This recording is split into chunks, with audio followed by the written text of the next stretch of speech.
बहुत समय पहले की बात है। पहाड़ियों और हरे भरे खेतों के बीच बसा हुआ था एक छोटा सा गांव, नंदनपुर। गांव छोटा जरूर था, लेकिन वहां के लोग खाने पीने के बहुत शौकीन थे। गांव के मुख्य रास्ते पर एक छोटा सा ठेला लगता था।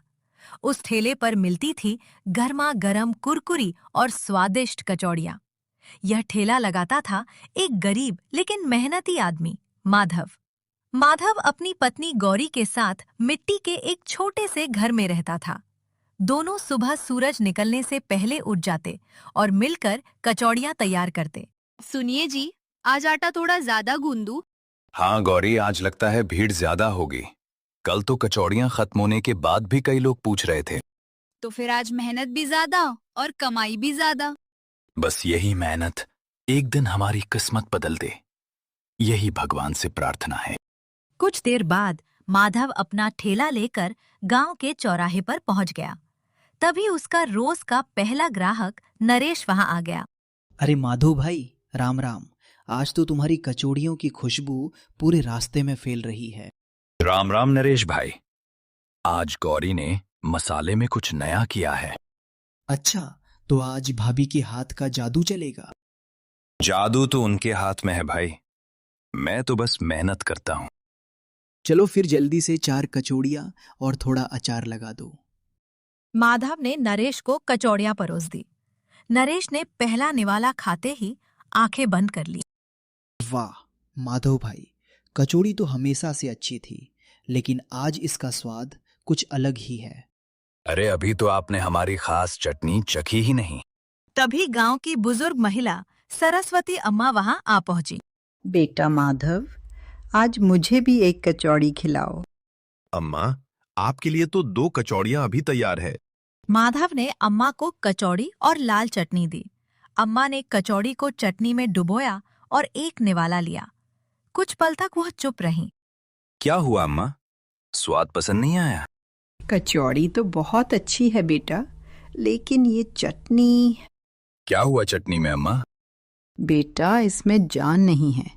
कचौड़ी इतनी स्वादिष्ट है, लेकिन चटनी उसका पूरा स्वाद बिगाड़ रही है।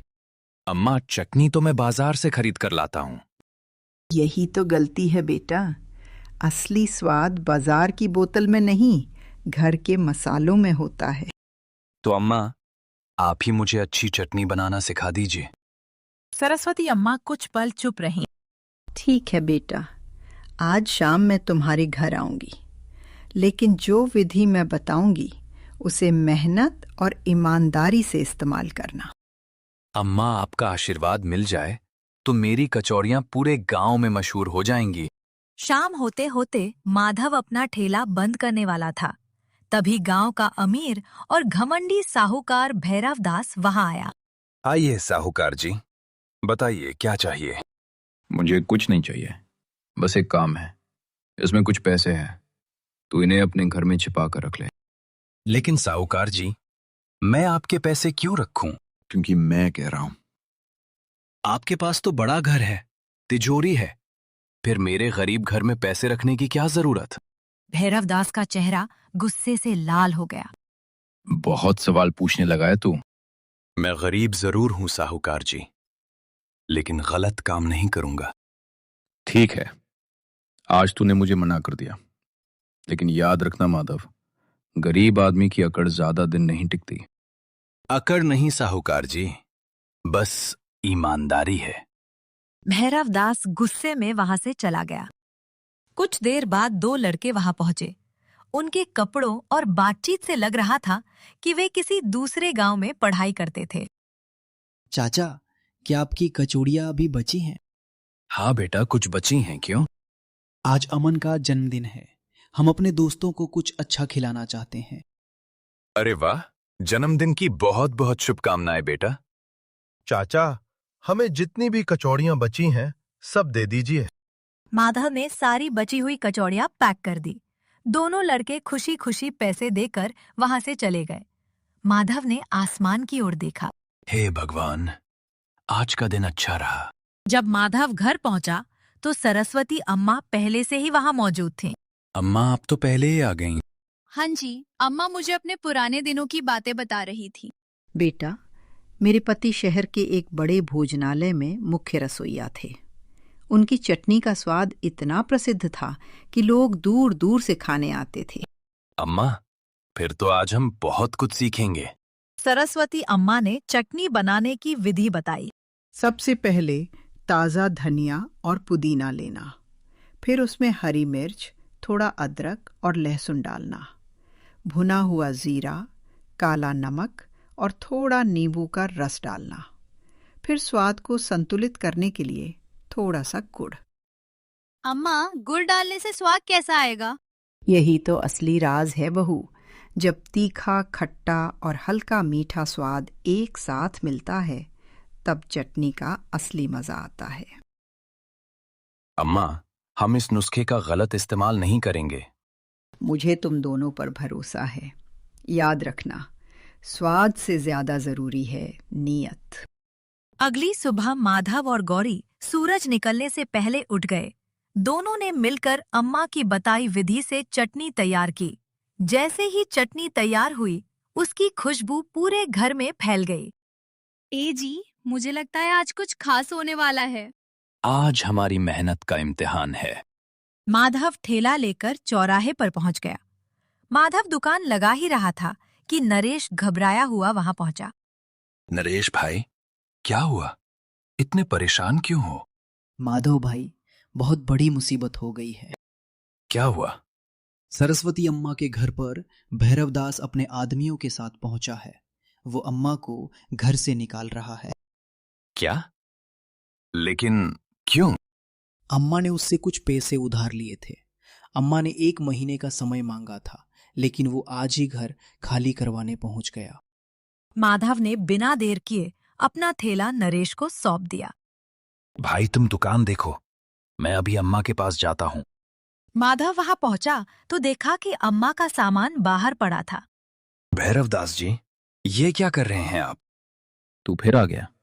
ये मेरा और अम्मा का मामला है। बेटा माधव, मैंने इससे पैसे लिए थे, लेकिन मेरे पोते की पढ़ाई की फीस में पैसे लग गए। मैंने सिर्फ कुछ दिनों की मोहलत मांगी थी। मुझे कोई मोहलत नहीं चाहिए। पैसा दे या घर खाली कर। साहूकार जी, एक बुजुर्ग महिला के साथ ऐसा करना ठीक नहीं है।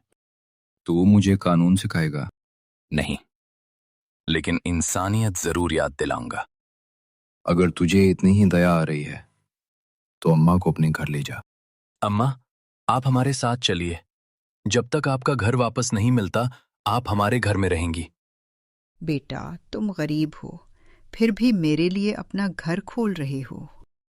अम्मा, घर छोटा है, लेकिन दिल में आपके लिए जगह बहुत बड़ी है।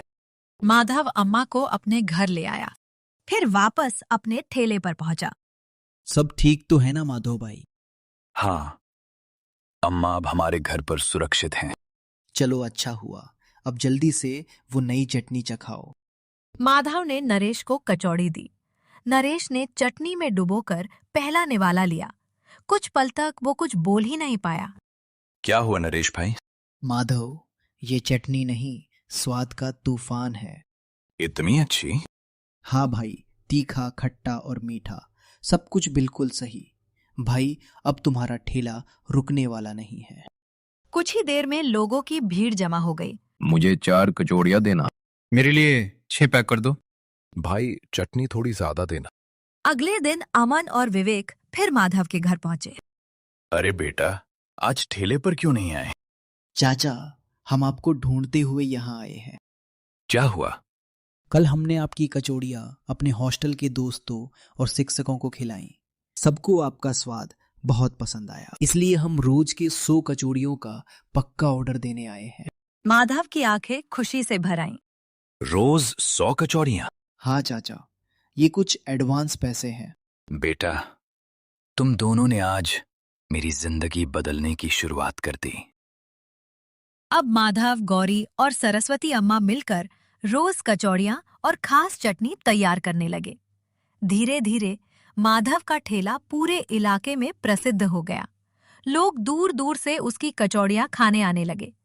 कुछ महीनों में माधव ने इतना पैसा बचा लिया कि उसने भैरवदास का पूरा कर्ज चुका दिया।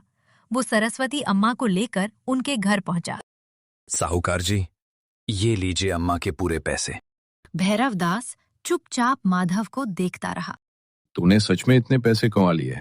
मेहनत से कमाए हैं, किसी का हक नहीं छीना। भैरवदास ने कुछ पल सिर झुकाकर देखा। माधव, मैं समझता था कि गरीब आदमी कमजोर होता है, लेकिन आज समझ आया कि गरीब होना और कमजोर होना अलग अलग बातें हैं। कुछ सालों बाद माधव ने गांव के चौराहे पर एक छोटी सी दुकान खोल ली। दुकान के बाहर बोर्ड लगा था, माधव की देसी कचौड़ी और खास चटनी। सरस्वती अम्मा दुकान की सबसे सम्मानित सदस्य थीं। अम्मा, आपकी चटनी ने हमारी जिंदगी बदल दी। नहीं बेटा, चटनी ने नहीं, तुम्हारी मेहनत और ईमानदारी ने तुम्हारी जिंदगी बदली है। और याद रखना बच्चों, मेहनत का स्वाद देर से आता है, लेकिन जब आता है तो जिंदगी भर रहता है।